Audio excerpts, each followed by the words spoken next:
আঁচনি আছিল এই পানী যোগান আঁচনিৰ যিসমূহ স্বেচ্ছাসেৱক বা ভলেণ্টিয়াৰ্ছ বুলি কওঁ এই ভলেণ্টিয়াৰ্ছসকলক নতুন নামাকৰণেৰে জলমিত্ৰ নামেৰে নামাকৰণ কৰি তেওঁলোকৰ প্ৰশিক্ষণ আৰম্ভ কৰিব।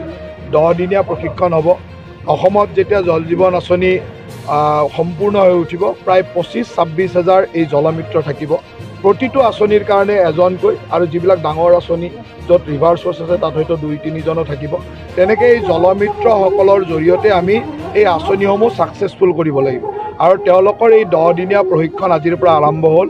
তেওঁলোকে এই প্ৰশিক্ষণ লোৱাৰ পিছত এটা পৰীক্ষা দিব লাগিব। পৰীক্ষাত উত্তীৰ্ণ হ'লে তাৰ পিছতে আমি এই মাহৰ শেষৰ ফালে প্ৰথমটো বেটছৰ জলমিত্ৰসকলৰ এংগেজমেণ্ট লেটাৰ আমি গুৱাহাটীত চেৰেমনিয়েলি মাননীয় মুখ্যমন্ত্ৰী মহোদয়ৰ উপস্থিতিত দিম আৰু তেওঁলোকে এই এংগেজমেণ্ট লেটাৰ পোৱাৰ লগে লগে আৰু ট্ৰেইনিং কমপ্লিট কৰাৰ লগে লগে তেওঁলোকে 6,500 টকাকৈ মাননি পাই থাকিব।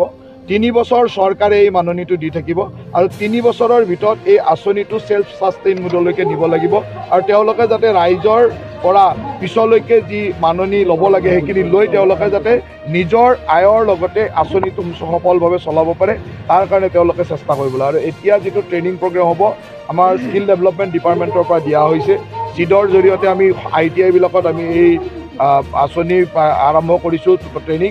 আজি অসমৰ 10খন ITIত 40জনীয়াকৈ 400জনীয়া এটা বেটছৰ আজিৰ পৰা আৰম্ভ হ'ল আৰু ইয়াৰ পিছত কণ্টিনিউ এই ট্ৰেইনিংটো চলি থাকিব।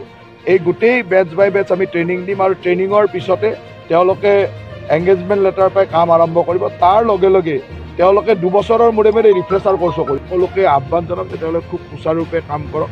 বহু জলমিত্ৰই হয়তো ভলেণ্টিয়াৰ হিচাপে বহুদিনৰ পৰা কাম কৰি আছিল, তেওঁলোকে দৰমহা পোৱা নাছিল। তেওঁলোকৰ ক্ষেত্ৰত আমি মানে এই ৰেগুলাৰ দৰমহা পোৱাৰ যিটো ব্যৱস্থা সেইটো কৰি দিম।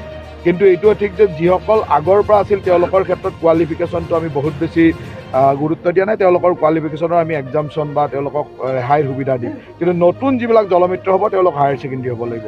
নতুন জলমিত্ৰসকলক আমি কিমান নিযুক্তি হ'ব গোটেই অসমত জুৰি?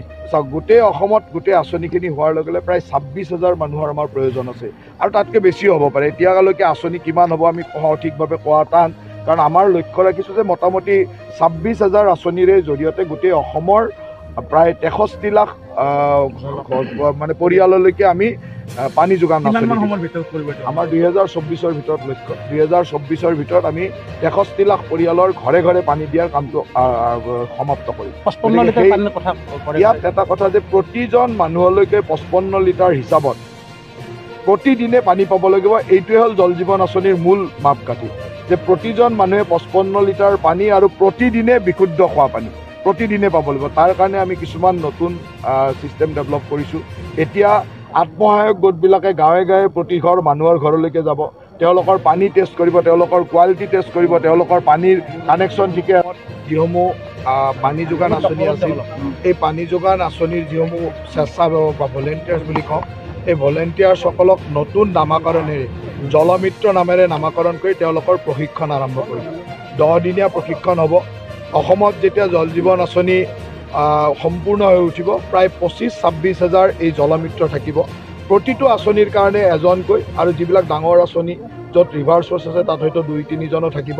তেনেকৈ এই জলমিত্ৰসকলৰ জৰিয়তে আমি এই আঁচনিসমূহ ছাকচেছফুল কৰিব লাগিব আৰু তেওঁলোকৰ এই 10 দিনীয়া প্ৰশিক্ষণ আজিৰ পৰা আৰম্ভ হ'ল।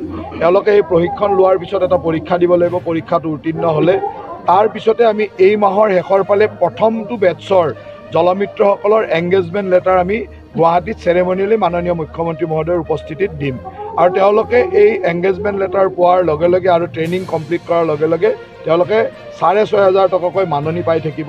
3 বছৰ চৰকাৰে এই মাননিটো দি থাকিব আৰু 3 বছৰৰ ভিতৰত এই আঁচনিটো সেল্ফ সাষ্টেইন মোডলৈকে নিব লাগিব আৰু তেওঁলোকে যাতে ৰাইজৰ পৰা পিছলৈকে যি মাননি ল'ব লাগে সেইখিনি লৈ তেওঁলোকে যাতে নিজৰ আয়ৰ লগতে আঁচনিটো সফলভাৱে চলাব পাৰে তাৰ কাৰণে তেওঁলোকে চেষ্টা কৰিব লাগে। আৰু এতিয়া যিটো ট্ৰেইনিং প্ৰগ্ৰেম হ'ব আমাৰ স্কিল ডেভেলপমেণ্ট ডিপাৰ্টমেণ্টৰ পৰা দিয়া হৈছে।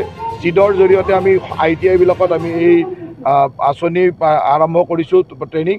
আজি অসমৰ 10খন ITIত 40জনীয়াকৈ 400জনীয়া এটা বেটছৰ আজিৰ পৰা আৰম্ভ হ'ল আৰু ইয়াৰ পিছত কণ্টিনিউ এই ট্ৰেইনিংটো চলি থাকিব।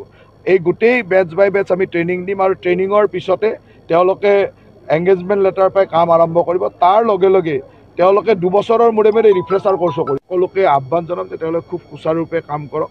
বহু জলমিত্ৰই হয়তো ভলেণ্টিয়াৰ হিচাপে বহুদিনৰ পৰা কাম কৰি আছিল, তেওঁলোকে দৰমহা পোৱা নাছিল, তেওঁলোকৰ ক্ষেত্ৰত আমি মানে এই ৰেগুলাৰ দৰমহা পোৱাৰ যিটো ব্যৱস্থা সেইটো কৰি দিম।